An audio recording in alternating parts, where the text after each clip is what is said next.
جب تو کہنا تیرا کہنا ٹھیک ہے، تو شے ہی کوئی نہیں، تیرے فلانے تو شے ہی کوئی نہیں، اور تو جواب دے نا علمی چترول. ٹھیک ہے، اب میں ادھر کہوں گا کہ میں علمی چترول کر رہا ہوں تو پھر آپ کے وہ جو لوڈے لپاڑے ہیں وہ ناراض ہو جائیں گے.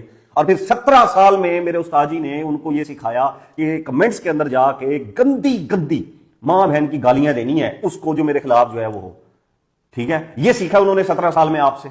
نبیوں والی جو اخلاق نبوت ہے نا، اللہ تعالیٰ نے اس کا کچھ حصہ مجھے دیا ہے. ایک محلے میں اتنے پاگل کتے نہیں ہیں، ایک محلے میں اتنے پاگل کتے نہیں ہیں اتنے شیخ الحدیث پاکستان میں گھومتے پھر رہے.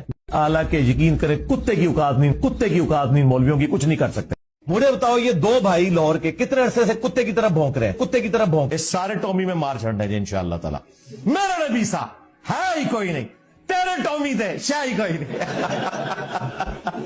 سب تو پہلے غوث کتب افضال مرن، بلکہ کہنا چاہیے وہ تو کتے دی موت مرن کیونکہ انہوں کو اختیار تھی.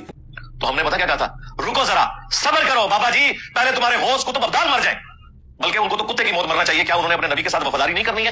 ملا علی قاری نے باقاعدہ دفاع کی ہے کہ ہمارا امام صحیح بھونک کے گیا تھا. یہ نبیوں والی جو اخلاق نبوت ہے نا، اللہ تعالیٰ نے اس کا کچھ حصہ مجھے دیا. مفتی راشد ہو یا سید ابو المناظر ہو یا الیاس قادری ہو، یہ جتنے بھی بڑے بڑے باگڑے بلے ہیں نا، میں سب کے بارے میں یہ بات ثابت کر سکتا ہوں قرآن سے کہ ان کی ماؤں نے کوٹھوں کے اوپر بیٹھ کر ان کو پیدا کیا. تو پہلی خبر حرام زادے روایت حلال کمیٹی دے مولویاں دی. تسی ذرا دیکھو ایک کتنے وڈے جاہل ان پڑھ گوار نے حرام دیاں تنخواہاں پاڑ رہے نے. او حرام زادے اور ٹھگو، تسی لکھاں روپیہ تنخواہ لندے ہو گے پاکستان دے ٹیکس دے پیسے دے وچوں، پاکستانی گورنمنٹ دے خزانے چوں، عوام دے خزانے چوں. حرام زادے ہو، تسی اپنی تنخواہ بھی حلال نہیں کر سکتے. 17 سال میں میرے استاد جی نے ان کو یہ سکھایا کہ کمنٹس کے اندر جا کے گندی گندی ماں بہن کی گالیاں دینی ہے اس کو جو میرے خلاف جو ہے وہ ہو.